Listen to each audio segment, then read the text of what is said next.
né? Maria Madalena, ela pra mim é um protótipo de como Deus vê a mulher. É mesmo? Como a Bíblia vê a mulher. Existem muitas informações ruins. Eu posso dar uma aqui se você quer. Eu até trouxe de propósito também a Bíblia aqui comigo.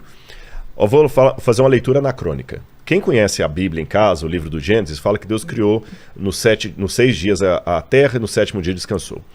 Aí eles falam o seguinte: olha, a mulher é inferior ao homem. Eu já ouvi esse tipo de observação em palestras que eu dei. Porque a mulher foi criada depois do homem. E de fato, quando você vai ver o texto bíblico, a mulher foi criada depois da costela de Adão.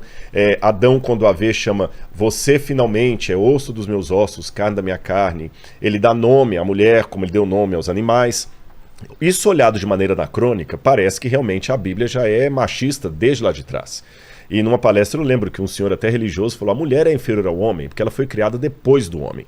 Eu falei assim: olha, se for assim, então o homem é inferior aos animais porque ele foi criado depois dos animais. Nossa, a mentalidade bíblica é outra. A mulher vem ali no final porque ela sim é quase a coroa da criação antes do Shabat. Que ela vai vir para gerar outros humanos. Exatamente, que o homem não faz. Exato. Quando fala que Deus criou o homem, diz assim, façamos o homem, criou Deus o homem, está falando o homem Adão, o verbo que está lá no hebraico é o verbo yassar. Yassar é criar, fazer, manipular, um objeto de barro, tipo um jarro de barro, yassar. Aí, mais alguns versos à frente, fala assim, e Deus formou a mulher. Na Bíblia em português está formou o homem, formou a mulher, mas no hebraico são 2 verbos diferentes. Quando menciona que Deus formou o homem, yassar, quando fala que ele formou a mulher, é baná. Sabe qual a diferença entre os 2 verbos? É como se Adão fosse feito a machadada e Eva fosse feita polida, esculpida, acabada. Então é como se Adão fosse... mais cuidado. Mais cuidado. Adão é a parede de tijolos sem reboco. Entendi. A mulher é a mesma parede, agora com reboco, pintada e tudo mais. Então a Bíblia traz um enaltecimento. Quando ele dá o nome à mulher, por exemplo, é interessante que ele chama de Eva. Eva ou Ava, em hebraico, aquela que carrega a vida. Porque Eva significa isso? É aquela que carrega a vida. E olha bem, ele dá esse nome para Eva justamente depois de ouvir a sentença de Deus, que agora eles estavam condenados porque comeram o fruto proibido. Eles comeram o fruto proibido, agora a morte ia passar. Então eles não tinham nomes? Não, só Adão tinha nome. Ela Eva não. Tinha? Ele só dá nome para ela depois desse episódio. Não sabia. Não é antes. Antes ele só a chama de mulher. Entendi. Ou seja, o título hoje mulher, que você aplica indistintamente a todos, no início era o nome próprio. Ishá. Ele é Ish e a mulher é Ishá. Então, nesse sentido da Ishá, ele fala se chamará varoa, porque do homem foi tomada. Quando eles recebem de Deus assim, olha, vocês estão ferrados agora porque vocês comeram do fruto proibido, a terra vai dar cardos e abrolhos, você vai, no suor do seu rosto, você vai comer o seu pão, você agora vai dar a luz em meio a dores. Eles ficaram angustiados. Aí Deus, calma, eu tenho uma notícia para vocês. Da semente da mulher, eu vou suscitar um Messias. Nossa. E esse Messias vai esmagar a cabeça da serpente. Olha a promessa que foi feita em cima E da onde que viria essa salvação? Da mulher. Aí Cara, por isso Adão vira e fala, você vai se bonito. chamar Eva, porque você carrega a vida. Isso é muito bonito, cara, muito bonito. Não tem nada de machismo nisso? Não, é que é errado, né? Se você for olhar, o professor fala muito de anacronismo, é muito errado você pegar um contexto cultural... Anacronismo é isso, né? Só pra quando explicar você, o que exatamente, quando você retira... as coisas do seu contexto histórico. Exato. Então, não tem como eu usar um termo que é super moderno, que tem a ver com opressão, porque a gente não nega que machismo existe. Óbvio que existe, tem um monte de gente escrota aí. Só que tem que ver o contexto histórico, contexto social escrota. Maria Madalena, ela não se sentia que tava todo mundo fazendo mansplaining pra ela, gaslight. Não existia isso, porque não era. Existiam papéis diferenciados, e também ninguém tá falando que aquela cultura era certa, não. Sim, não. Isso mas, assim como escravidão exatamente, também, né? Não tem Existiu uma coisa... em vários... O fato de estar errado, e a gente tá falando que um contexto não cabe no outro, não é que a gente endossa, muito pelo contrário. Mas é que tinha um lugar de importância a mulher para Deus, sempre teve. Se num contexto, do mesmo jeito que pros filhos de Israel, obviamente Deus os amava, tinha um lugar para eles, mas eles foram escravizados mesmo assim, porque existiam ações, consequências, reações. Então, esse exemplo é bom, né? A proteção que ele tem com Israel, mesmo assim eles sofreram pra caramba. A proteção que ele tem com a mulher, mesmo assim ela sofreu pra caramba. Pra hoje, ela tá conseguindo muitas coisas, vai melhorar cada vez mais e eu acho que vai chegar... Tomara, né? Você acha que não? Você acha que não? Eu não sei, sabe o que viu? eu acho engraçado? Sério? Eu vou te falar um negócio. Nossa, agora eu fiquei preocupado. Depende do que você chama de melhor, né, Vilela? Mas você não é otimista? Nem um pouco.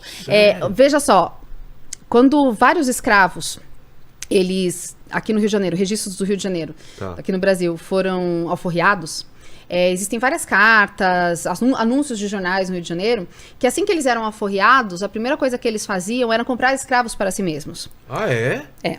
E daí o que você tem? Você tem pessoas, e a mente humana é muito complexa, o comportamento humano é muito complexo, que quer viver, quer ter aquilo que ele não tem, entendeu? Tipo, eu tive professores que nos Estados Unidos trabalharam, assim, limpando casa, tal. Quando chegavam no Brasil, o primeiro dinheirinho fazia uma casa. Você conhece, assim, aquela uma mansão igual a do patrão pra poder se sentir ali, entendeu? Então aconteceu muito isso com escravizados no Brasil, assim, tô te falando de fontes brasileiras.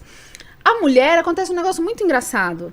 Os homens exploram meu corpo, porque me tratam como uma carne, um pedaço de carne no açougue. Agora eu sou livre, agora eu exploro meu corpo. Agora eu vou fazer a mesma coisa que eles faziam, só que eu... Mas isso é avanço? Porque ela tem a liberdade de se esperar. Então, assim, eu não acho que dá pra gente tratar como avanço algumas melhorias. A gente teve essa mesma com a Tati. Ela falou que OnlyFans, pornografia... O pessoal fala que isso é a mulher tomando o controle do negócio, mas na verdade ela só tá reforçando o machismo. Exatamente. E outra é você deixar... Não, você não me prende mais, soltou a nossa coleira. Agora deixa, aqui eu que me prendo. Aqui, ela mesma... Eu que vou me prender. Então não dá pra você chamar de avanço aquilo que continua sendo uma opressão, continua sendo uma humilhação, continua sendo um descrédito, mas é você mesma que sim. Você falou que eles podiam dar carta de divórcio pras mulheres se elas queimassem a comida. Exatamente. Falei, gente, eu tô largada. Havia mais de 300 razões que o homem podia pedir carta de divórcio. Entre elas queimou a comida. Pensa. Então, assim, óbvio, é um avanço quando você fala em melhorias, em micro melhorias. Não, mas vou dar o contexto histórico, então. Que momento que acontece esse encontro de Jesus com Maria Madalena? Quem era Maria Madalena naquela sociedade? Se ela era uma prostituta ou não? Se tem estudos, já a gente chegou a um consenso ou não? E se era prostituta, qual era o papel de uma prostituta naquela sociedade ser diferente de hoje? Como ela era tratada? Bom, vamos começar então. Já vamos tirar os mitos. Vamos tirar os mitos. Maria Madalena não era prostituta. Ponto. Não. Quem criou essa ideia de Maria Madalena prostituta foi o Papa Gregório Magno, que nos 91 depois de Cristo, que numa homilia... E o que é homilia? Homilia é aquele sermão que o padre faz na missa e que o evangélico chama de pregação. O que acontece? O Papa Gregório Magno fez essa homilia e colocou lá, e sabe aqueles erros... Baseado em quê? Tem algum indício? Baseado no mesmo erro, um parênteses aqui, que muitos pregadores da Bíblia cometem hoje. Que às vezes o pessoal, assim, não estuda o texto como deveria e coloca uma maneira, assim, poética de falar uma coisa, e agora Davi contra Golias se torna símbolo de qualquer briga que você tem contra o mercado de trabalho, contra o seu patrão, e tudo muito bonitinho, tudo muito legal e tudo, mas você sai por completo daquilo que o autor quis dizer. E ele criou. Alguns pensam que uma das razões pelas quais ele criou Maria Madalena, essa figura da prostituta, foi porque o nome dela estava ganhando muito poder na igreja. E aí o patriarcado, agora no sentido mais pejorativo da palavra, se sentiu ameaçado. Entendi. Eu costumo dizer, Vilela, até vendo essas observações da Fabi aí, que extremismo é um lado da verdade que ficou louco. Boa. Você entendeu? Então você não resolve um extremismo com outro extremismo. Esse é que acontece. Então, se você tinha um extremismo da mulher antes completamente subjugada, agora você quer resolver isso com a mulher completamente, entre aspas, liberada, que não é liberação, como vocês colocaram. Então, Maria Madalena, ela foi de um extremo de quase a esposa virtual de Jesus. Eu vou falar mais um pouquinho sobre isso daqui a pouco, que os gnósticos criaram, o Evangelho segundo Maria Madalena, aquela coisa toda, extremo. Você tem... Não, ela era uma prostituta. Mas isso está tão enraizado, porque, por exemplo, eu nunca nem discuti essa versão de que ela era prostituta. Para mim era um fato e era... porque tem as Marias, né, que se confundem. Eu acho que isso é muito importante falar. É que eles colocam todas as Marias que aparecem como uma mesma Maria. E o Gregório confundiu a Maria também com a mulher adúltera de Apocalipse capítulo 8, que também não era prostituta. Olha que interessante. Aquela que estava sendo apedrejada? A mulher adúltera e mulher prostituta não é um sinônimo perfeito. Tá certo? Porque a prostituta é uma profissional do sexo. Sim, ela ganha pra isso. Ela ganha pra isso. A mulher adúltera, tecnicamente falando, moralmente falando, você fala que tudo é errado. Mas tecnicamente falando, a adúltera é uma mulher que é casada, abandona o marido dela pra ter um amante. Isso que é adúltera. Ou que trai o marido e continua com o marido. Exatamente. Uma solteira nunca vai ser adúltera.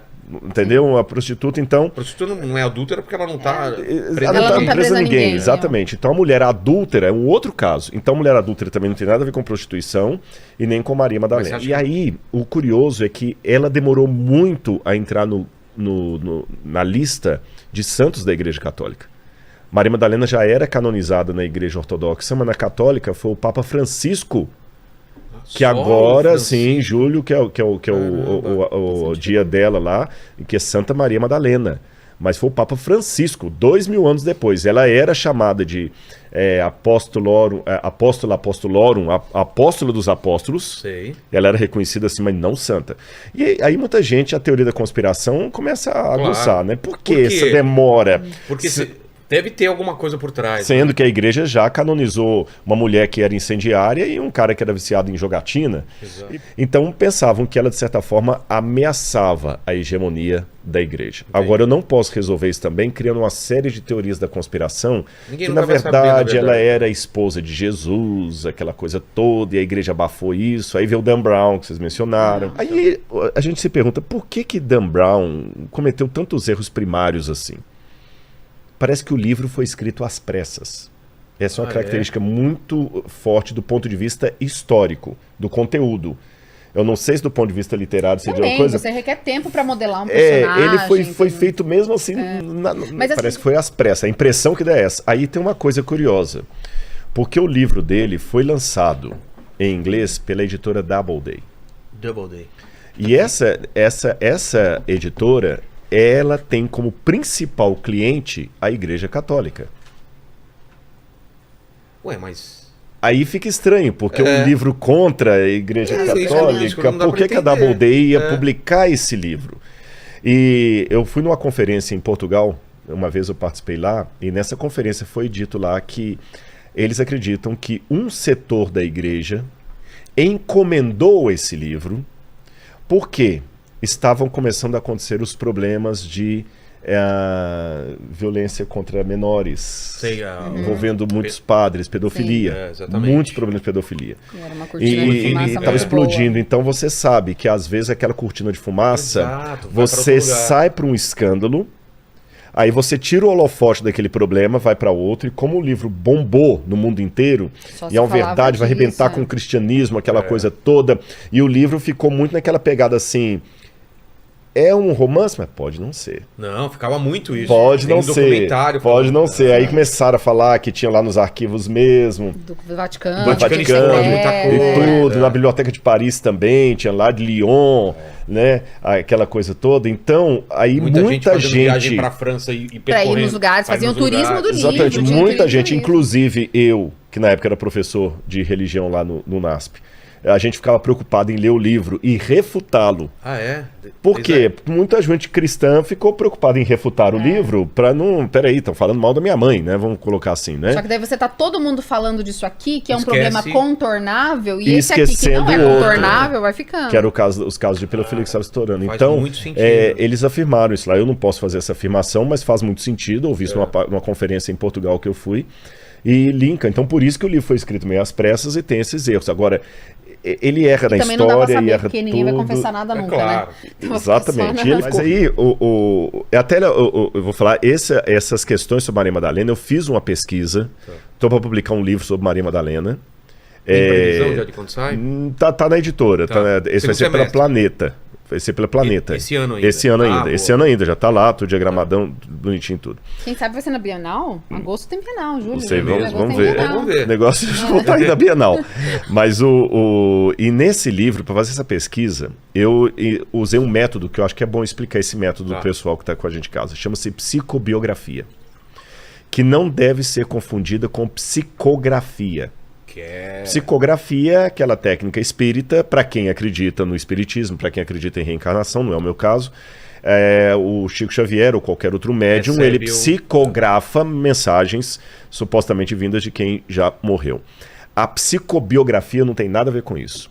É uma junção que você faz entre historiadores e psicólogos, onde você, através de técnicas da psicologia comportamental, você consegue fazer uma leitura de um sujeito do passado, através das cartas que ele deixou, dos atos que ele cometeu, do que disseram dele.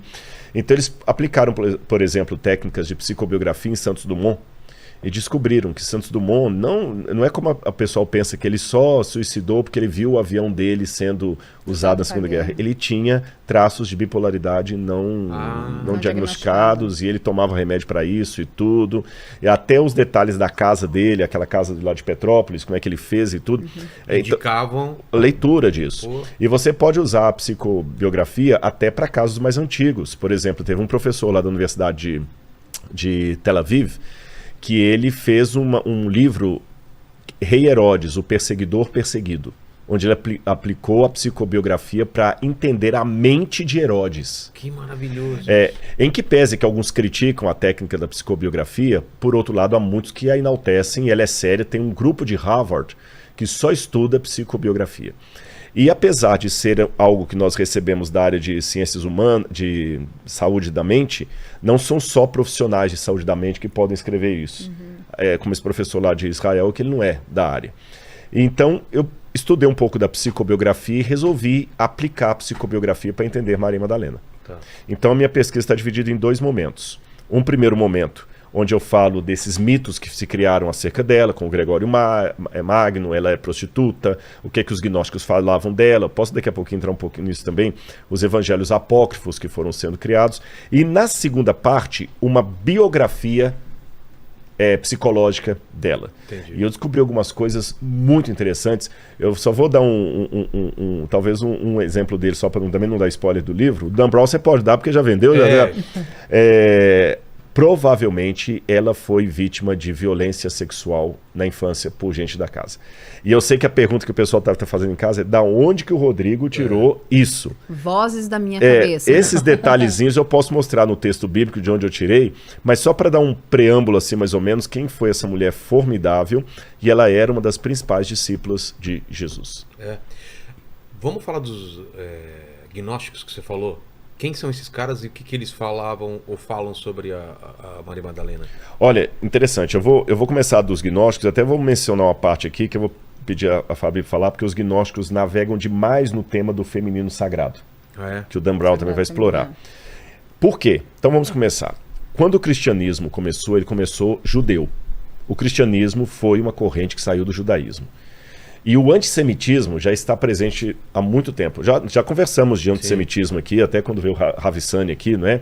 Antissemitismo, para quem está em casa, é esse preconceito, esse racismo direcionado aos judeus. Embora a rigor antissemitismo é qualquer pessoa que seja semita, ou seja, o preconceito contra o muçulmano também, etimologicamente falando, seria um antissemitismo, mas historicamente falando, o antissemitismo está setorizado nos judeus. Tá. Qualquer coisa que eu fizer contra o negro é racista, contra a mulher, misoginia, contra o judeu, antissemitismo. E o antissemitismo já está de longa data. Os judeus já sofrem, muitos tentando matar o povo de Israel, acabando com Israel, o judeu não presta, aquela coisa toda. O cristianismo nasce num berço judaico. E Jesus e os apóstolos eram judeus. Os primeiros conversos do cristianismo eram judeus. A primeira igreja que os cristãos conheceram foi a sinagoga. Jesus foi circuncidado, Jesus era aquela galera toda do Novo Testamento ali, com provável exceção para Lucas, eram judeus. Ponto. Tá certo? E o evangelho que os apóstolos começaram a pregar era um evangelho que ele tinha problema dos dois lados. Porque para o judeu falar que o Messias era divino e morreu na cruz do Calvário para nos libertar, isso era uma sandice. Era uma coisa tão estúpida, como se eu defendesse uma coisa aqui que você ia falar assim, poxa, eu gosto, Rodrigo é meu amigo, mas nunca mais eu posso trazê-lo aqui. Depois que ele falou isso, porque a pregação cristã no início, ela era terrível. Lembra que eu estou falando de uma época em que a crucifixão era uma coisa tão séria que a palavra crux em latim era um xingamento. Você queria amaldiçoar o outro assim, crux. Então esquece essa ideia de cruz que você tem hoje aí de cruz vermelha, ambulância, que a cruz, maldita, amuleto que expulsa o demônio, o vampiro. A cruz era uma coisa hedionda. Ninguém queria saber de morrer em cruz. Havia 5 formas cruéis de Roma condenar uma pessoa. Você tinha o degolácio, que era cortar a cabeça da pessoa. Você tinha o damnatio ad bestias, que é quando você jogava a pessoa, os animais selvagens. Você tinha o cremácio, que é quando a pessoa era queimada. Viva. Nossa. O lapidácio, que era quando a pessoa era lapidada, era apedrejada, e a crucifixão. E esse era o pior tipo que tinha. Que era mais demorado, você tá entendendo? E você falar que Jesus morreu na cruz era uma coisa terrível. Terrível. Os judeus não aceitavam isso. E muitos deles começaram a expulsar os cristãos da sinagoga. Só que quando eles se voltavam para o mundo pagão, o mundo grego, eles também não aceitavam isso. A mensagem de Jesus era uma mensagem muito pobre para a ocasião. Falar que Jesus ressuscitou, vou dar uns 2 ou 3 exemplos para vocês entenderem. Aristóteles, na Ética Nicômaco, ele falava que só um homem covarde e de espírito de escravo aceita desaforo e ensina os seus discípulos a fazerem o mesmo. Nossa. Embora Aristóteles está aí há 300 e poucos anos antes de Cristo, mas a ética de Aristóteles, a filosofia aristotélica ainda dominava o mundo da época, igual Clarice Lispector, morreu, mas até hoje as frases dela estão por aí. As delas que não são dela também. As delas que não são dela também, exatamente, né? Então, o que acontece? Era revoltante para o mundo pagão a mensagem de Jesus. Se alguém te bater numa face, oferece a outra. Isso era absurdo. De acordo com Teógenes, um homem nobre é aquele que é bravo, herói, até na hora da morte. Ele não tem medo da morte. E se você olhar toda a forma como a mitologia grega coloca a história dos heróis, você pega Hércules, você pega os mitos, sempre com honra, né? Aquela questão, não vou ceder. Exato. Quem fica com medo da morte é o medíocre. E Jesus fica com medo de morrer. Ele pede ao Pai para afastar dele o cálice, ele sua sangue, ele deixa a cruz cair. Esconde a fraqueza não esconde. Dele, né? Então esse Jesus, ele não era uma propaganda politicamente correta. Então, o que eles faziam? Eles já não se sentiam mais judeus porque estavam sendo expulsos da sinagoga como hereges porque ensinavam que o Messias era divino e morreu. Isso era considerado heresia. No mundo pagão, eles também não podiam ser aceitos porque você vai falar de um líder que morreu crucificado e ressuscitou, isso é uma estupidez que tinha a ressurreição. Então o que eles fizeram? Eles quiseram criar um cristianismo mais palatável ao mundo greco-romano. Mais místico? Mais místico, mais aceitável. Sim. Nota de rodapé, a grande tentação de muitos líderes religiosos hoje que querem tornar o cristianismo uma forma mais aceitável aí fora. Então tem muita gente adorando a pílula, como é que o pessoal fala? Dourando a pílula, você tá entendendo? Para o cristianismo ficar mais bonitinho. Jesus assim, não, Jesus é um cara legal. Eu abro até um parênteses. Se eu falar hoje na faculdade de Sociologia da USP ou da Unicamp que Jesus morreu na cruz do Calvário pelos meus pecados, eles vão, sai daqui, crente. Nossa. Mas se eu chegar na mesma instituição, na mesma faculdade de Sociologia e falar o seguinte, Jesus foi um mártir que morreu crucificado porque teve a coragem de se levantar contra os poderes de opressão do seu tempo, contra os dominadores. Defendeu os oprimidos. Você entendeu? Entendi. E tem muito teólogo que está caindo para essa versão socialista de Jesus. Para ser mais aceito. Para ser mais aceito. Só que ele não era isso. E a cruz, e o pecado. Então, esse grupo que a gente chama de gnósticos começou a criar esse cristianismo mais místico para atrair. E qual que é o elo que eles tinham? Letra A. Eles falavam que Jesus tinha um ensinamento secreto, que só a elite dos cristãos entendia. A palavra conhecimento em grego é gnosis. Tanto é que você fala diagnóstico, gnosis, conhecimento, gnosis. Gnosco, conhecer, eu conheço. Então, eles chamavam-se de gnósticos, aqueles que têm o conhecimento secreto. Esse conhecimento secreto foi dado apenas para alguns. Isso atraía os pagãos. Claro. Aí eles começaram a escrever vários evangelhos apócrifos, completando aquilo que os evangelhos tradicionais não tinham. A infância de Jesus, aquela coisa toda. E nesse contexto também era importante enaltecer o sagrado feminino. Porque as religiões pagãs, diferente da religião bíblica, ela tinha muito enaltecimento da mulher. Era Artemis...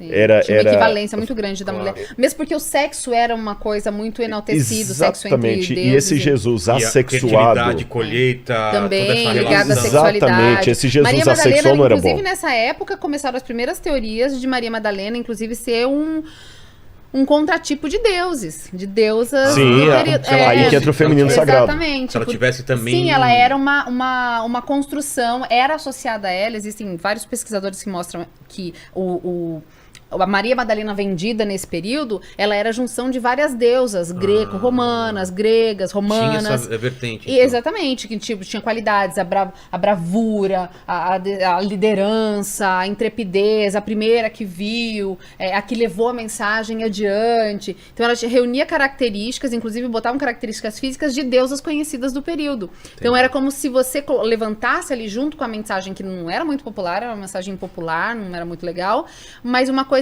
que atraía e que lembrava para a população da época algo que eles já conheciam, que eram justamente essas deusas místicas da civilização da época. Entendi. E isso até tem um paralelo com o Antigo Testamento, porque vamos falar agora de sociedade patriarcal no sentido bíblico da palavra. Tá. Qual que era a glória de um patriarca naqueles tempos correspondentes ao Antigo Testamento? Ter muitos filhos. E para ter muitos filhos, homens. Filhos no sentido masculino da palavra. Quanto mais mulheres ele tivesse, melhor. Melhor? Melhor, porque quanto mais mulheres, mais filhos. Se eu tiver 3 grávidas de mim ao mesmo tempo, vou ter 3 de uma vez ao invés de 1. Né? E se uma tiver grávida de gêmeos ainda, vai virar 5. Então, o que acontece? Hoje, a gente olha isso aí como uma coisa artificial, mas na época, era uma coisa que estava para aplaudir. Aí chegava o judeu e passava aperto quando falava com um babilônico, com um persa, com um grego. Por quê? Cadê o seu Deus? O meu Deus está aqui, olha. Meu Deus está aqui, olha. Tá vendo meu Deus? Sempre que eu estou com medo, eu agarro o meu Deus. Ele está comigo, ele me protege. Aí eu coloco no altar e tudo mais. Cadê o seu Deus, judeu? Aí o menino judeu, o meu não tem imagem. Como? Não, o meu tá em tudo. Tá em tudo. Não, mas como? Como é que é o rosto do seu Deus? Isso era tão estúpido na época, como se eu falasse assim, eu namoro uma menina, mas eu não sei como é que ela é, não tem foto dela, não tem nada, a gente só fala pro WhatsApp. Mas nem a foto, não, aparece um cachorrinho lá no... Como é que você namora? Você tá ficando louco.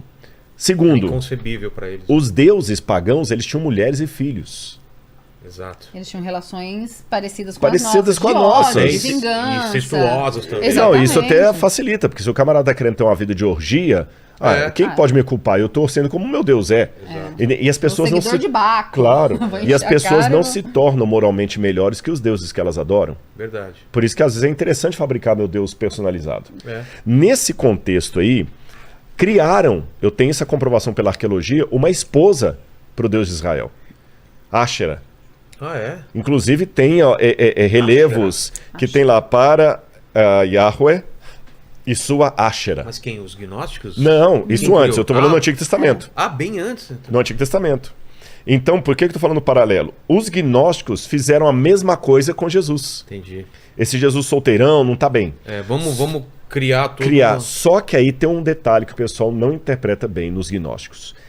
Eles tinham um paradoxo aí, porque ao mesmo tempo o quadro do Jesus solteirão não era bem-vindo, mas o Jesus também que cedesse ao sexo também não era bem-vindo. Entre eles também? Entre eles também. Por quê? Estou falando que eles estavam respondendo ao mundo greco-romano. Sim. Quando os gnósticos surgem, o que está dominando o mundo? É o estoicismo. Os estoicos e epicureus, mas especialmente os estoicos.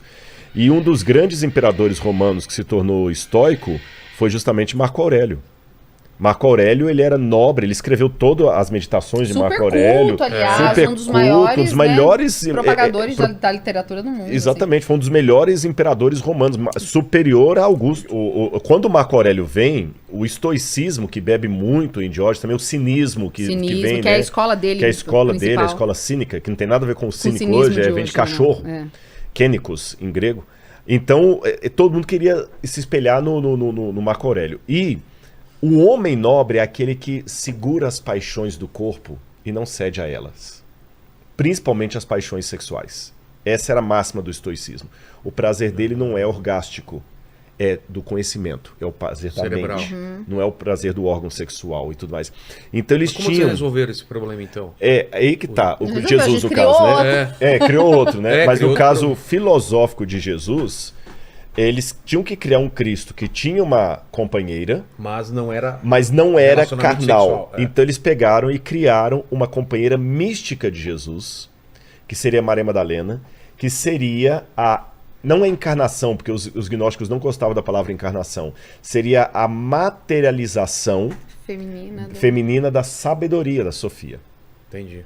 Então você tem Deus Pai, a Sofia e o Deus Filho. Os gnósticos, assim, são muitos movimentos gnósticos. Alguns colocavam Sofia como a esposa de Deus Pai que gerou a Jesus. Outros colocavam Sofia como esposa de Jesus. Mas, na verdade, eles estavam apenas plagiando o mundo pagão, que também tinha isso. Porque essa Áshera que eu falei com vocês, tinha momentos que ela era esposa de El e mãe de Baal. Tem momentos que ela é esposa de Baal. Nossa. Você entendeu? E mãe ao mesmo tempo. Então eles criaram essa questão mística. E os evangelhos que eles foram escrevendo, o evangelho de Filipe, o evangelho de Maria Madalena, nunca nenhum desses evangelhos gnósticos falou de um casamento real de Jesus com Maria. Ah, é? Nunca. Aí já é Dan Brown com algumas pessoas da atualidade que querem bater nessa tecla a todo custo, mas não tem. Vou dar um exemplo. Quando fala o seguinte, porque no evangelho de Filipe fala que Jesus a beijava na boca. Não, no Evangelho diz que Jesus a beijava. Muito. Muito. Onde não fala. A parte do Evangelho está apagada. O na boca foi colocado ali. E a gente tem que entender que na época o ósculo... Até hoje, né? É muito normal no Oriente Médio. Alguém vai falar, mas não de homem com mulher. Mas ela foi colocada por Jesus na posição de um aluno de Jesus. De um aluno. É isso que temos que entender. Eu trabalho com a hipótese, já estou falando isso, que Maria Madalena seria a Maria, irmã de Lázaro. Eu trabalho com essa teoria. Tem gente que separa a Maria Madalena da Maria de Lázaro. Para mim é a mesma mulher. Quantas Maria Madalena a gente tem na Bíblia? Não, Maria Madalena só tem uma. Madalena só uma. Quantas Marias? A Maria você tem uma Maria, mãe de Jesus. Tá. Maria, mulher de Clopas, que é outra Maria. Maria Madalena. E Maria de Betânia, Maria, irmã de Lázaro. Que pra mim, as duas são a mesma mulher. Muitos o pensam Doug que Batchelor coloca isso mesmo. Doug Batchelor fala sobre isso também. Ela sendo a mesma pessoa. Não, mas ele coloca ele sendo a mesma Morris pessoa também. E a mulher... Só que ele ali já errou um autor que escreveu A Mulher aos Pés de Jesus. Mas eu discordo. Eu só discordo que ela era mulher apanhada em adultério. E aí alguém pode falar assim... E a dos demônios. A dos demônios. Só essa pincelada aqui eu vou dar... Sem dar nenhum spoiler, porque o pessoal fala assim, Rodrigo, você está inventando coisa, a Bíblia não fala que ela foi violentada em casa. Lembra que eu falei da psicobiografia? A gente estava falando que o Dom Brown que pegou essa coisa do beijo na boca e o pessoal... sim, lembrei, foi isso mesmo. É isso daí que a gente tá falando. No Evangelho não fala que beijou na sua boca.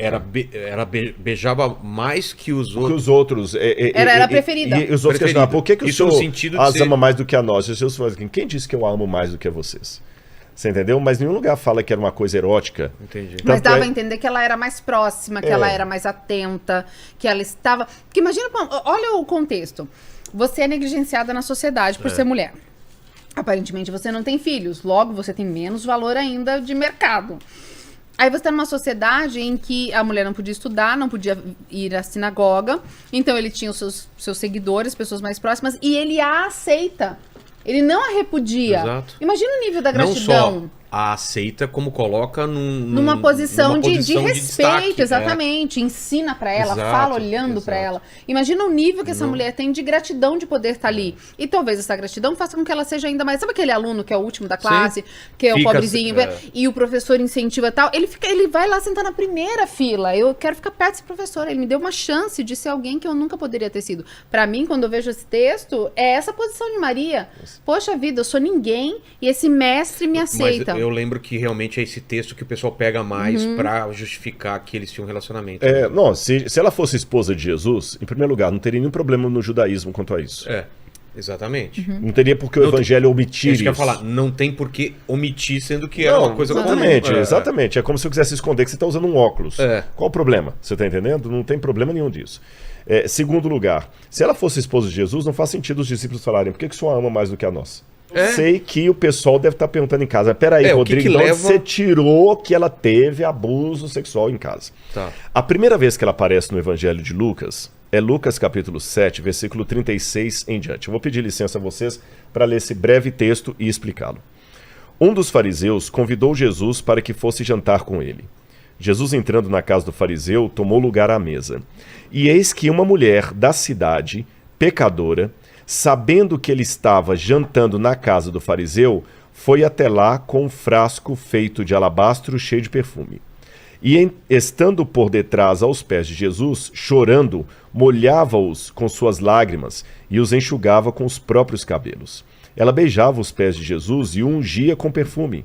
Ao ver isto, o fariseu que havia convidado a Jesus disse consigo mesmo: se esse fosse profeta, bem saberia que tipo de mulher é esta que está tocando nele, porque é uma pecadora. Olha que interessante. Esse homem aqui, que o outro evangelho fala que seria Simão, dá o nome dele. São 4 evangelhos. Um conta um pedaço da história que o outro não conta. Tá. O nome dele era Simão. Ele era fariseu. Ele estava na Galileia. E ele convidou Jesus para um jantar. Ele não estava nem um pouquinho afim de Jesus. Ele estava interessado em Jesus. Sabe, questão política, que o cara, ele não está nem aí pro Vilela, mas às vezes ele, para ganhar um momento de estar aqui no podcast do Vilela, ele chega lá, faz uma média. Você deve ter esses camaradas que às vezes, né, todo mundo tem, né? É aquele que o Karnal fala assim, né? É o meio amigo. Meio amigo, eu gostei da definição. Você que mandou até do Karnal, né? Meio amigo. Ele fala, meio amigo é o inimigo que te abraça, né? Então, eu achei interessante essa fala do Karnal, do Leandro Karnal. Então, tem aqueles meio amigos. Jesus era um camarada que estava começando a destacar pela oratória dele, pela sabedoria dele, e ele ainda tinha poderes miraculosos. Todos os partidos queriam Jesus para si, é óbvio. Claro. É óbvio. Você está entendendo? Jesus tinha algumas falas que incomodavam o establishment. Ele incomodava. Mas levaram Jesus ali. Só que eu tenho pistas que ele não levou Jesus bem, porque quando você chegava na casa de alguém do Oriente Médio, naquele tempo você tinha que tirar o sapato, Sim. Ele tinha que mandar alguém vir lavar o seu sapato, trazer um pouco de perfume e ungir você. Porque as pessoas não tomavam banho todo dia. Não trazer aquele fedor. Hoje, quando você vai num restaurante que você come, não escova os dentes, geralmente os restaurantes têm... nem sei se é por isso que balinha tem aqui. De menta. Galera, ele tem sempre essas balinhas de jujuba aqui, mas ó. Não melhora o hálito. Não melhora nada, não. Mas muitos dão uma balinha hortelã ali pra... Você vai trotar do negócio, comer um bife com alho. Ou no banheiro tem um tesourinho dental, Listerine e tal. Na época de Jesus tinha o perfume. Entendi. Simples assim. Vai comer todo mundo junto ali, com a mão... Então você lavava as mãos. Mas isso na casa do pessoal de mais grande? Não, todo era mundo. geral? Era Geral. Né? É questão de higiene, você entendeu? É purificação. Então você lavava as mãos, lavava os pés, porque também o lavar os pés, além da higiene, tinha uma questão de refrescância.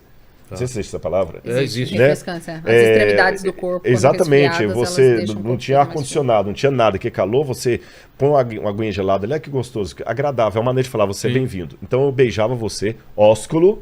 Aí, Paquito, de novo o ósculo aí, ó. Ósculo de novo. Você beijava o convidado, mandava um empregado trazer uma bacia para lavar os pés dele e as mãos, ungia o convidado com perfume e aí o trazia à mesa. Lembra o Salmo 23? Unges minha cabeça com óleo, meu cálice transborda. Nossa, isso faz muito sentido agora como sendo uma tradição, né? Exatamente. Aí Jesus chegou ali e aquele cara não fez isso. Quem fez esse papel foi uma mulher vinda da cidade. Entendi. Pecadora. Interessante. Então quer dizer que ele recebeu Jesus, mas não tão bem como precisava. Você tá entendendo? Protocolo, é como se assim, não, vamos lá em casa e tudo e tal, vou te chamar, eu quero bater um papo com você. Aí você chega, fala assim, desculpa, o Rodrigo tá jantando ali, depois você fica esperando lá fora. Entendi. Você, poxa, ele podia me chamar para jantar, alguma coisa. Aí Jesus ficou ouvindo. Quando a Bíblia fala que ela era uma mulher pecadora, essa palavra pecadora aqui é hamarté. Em grego vem de hamartia, pecado. Não diz que ela era pornê. Então ela não era prostituta. Pornê, de onde vem a palavra pornográfico. Diz que ela era hamarté, ela era pecadora. E o que significava ser pecadora naquela época? Uma mulher que por qualquer situação tivesse dificuldade de gravidade era uma pecadora. O quê? Porque eles raciocinavam o seguinte. Olha a mentalidade da época que Jesus tinha que corrigir.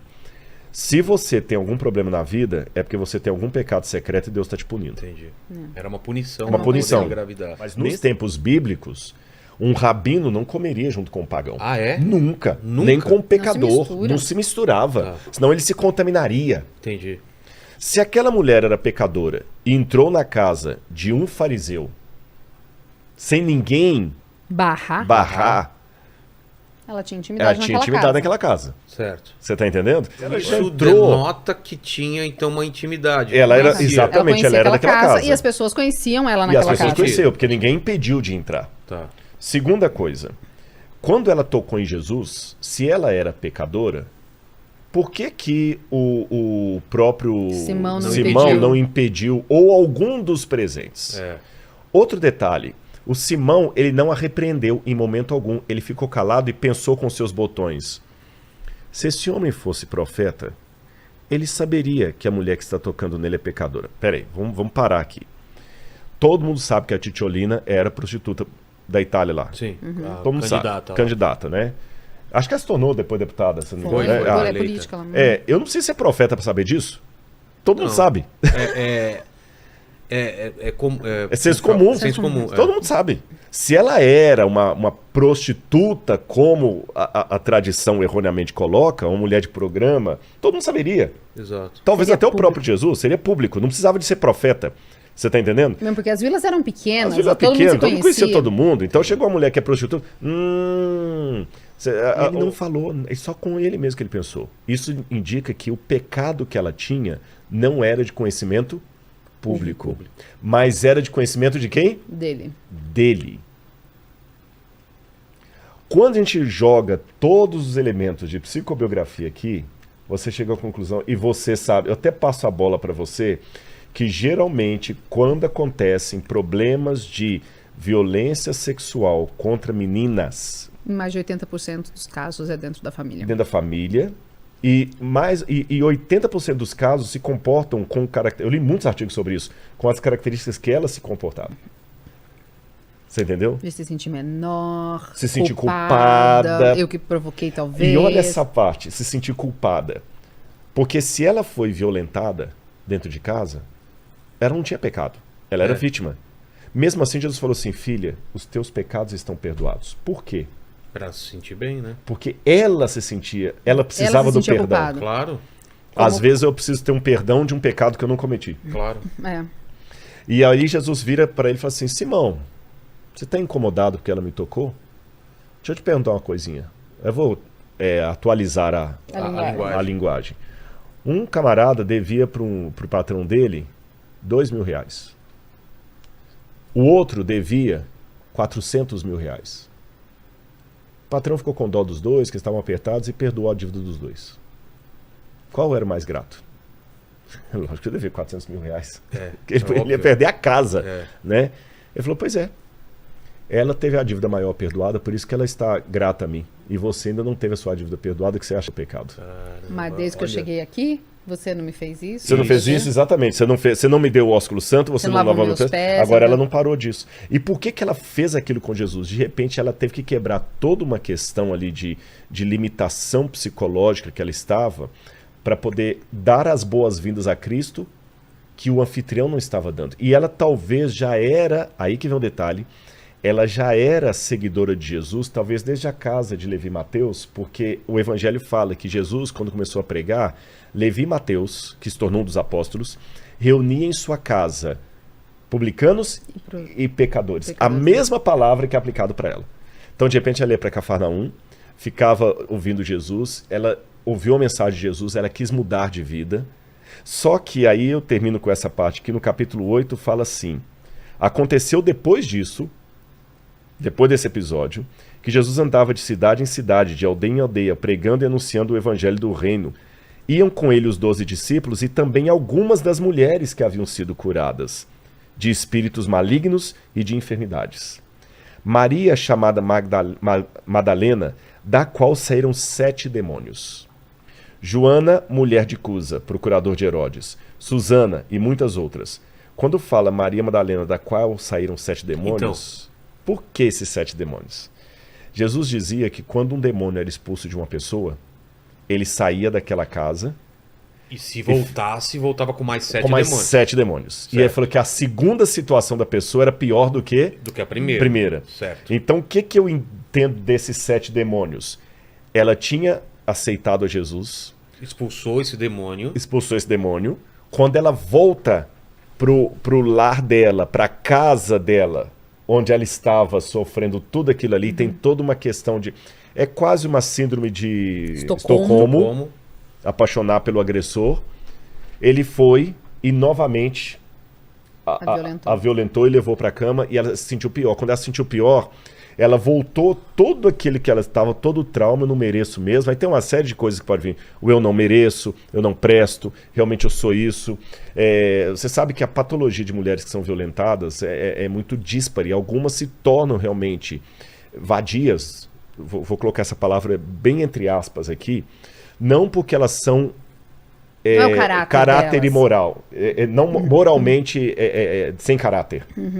Mas porque no inconsciente dela formou um negócio assim, agora que ninguém vai me querer, só ele, então eu vou continuar fazendo isso para ele não me bater, eu vou continuar fazendo isso porque é isso que eu mereço mesmo, eu vou continuar fazendo isso, que é o único momento que eu tenho o carinho de alguém, atenção. É nessa hora, eu vou me entregar. Para o que eu sirvo. É para o que eu sirvo. Ela voltou para aquela situação. Então é como se os demônios voltassem para ela. E Jesus teve que de novo fazer um trabalho de retorná-la para o ponto. Então, essa para mim é uma pincelada do que aconteceu. E aí a história dessa mulher vai desenrolando de maneira maravilhosa, mas